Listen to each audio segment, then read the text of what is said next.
Jo crec que la Sílvia detecta molt bé alguns problemes, estic absolutament d'acord amb ella, per exemple, en alertar sobre el tema del salafisme islàmic, de fet jo porto tants anys alertant-ho que m'hi sento coincidents, crec que té raó en fer explotar l'elefant a l'habitació, que és el tema immigratori, el tema de la seguretat, perquè clar, que aquest és el tema que no parlem, i com que no parlem en parla ella.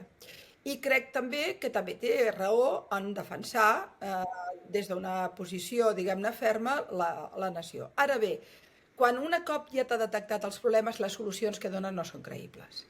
Que aquí és on jo crec que té la pàtina populista d'una persona esforçada que té unes idees, que es planta davant de l'escena i lluita per elles. I en aquest sentit, jo a diferència d'altres, no li tinc cap mania. Creus que és d'extrema dreta? No, no ho crec. No, jo crec sincerament que la paraula extrema dreta està molt banalitzada i que fa que no entenguem alguns fenòmens que es produeixen.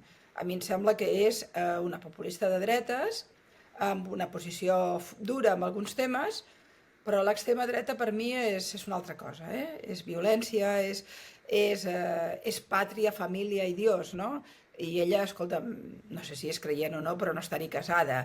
Té una concepció de la nació com l'han tinguda històricament en el catalanisme polític. No, jo no estic d'acord amb aquest concepte, ni tampoc estic d'acord amb demonitzar-la.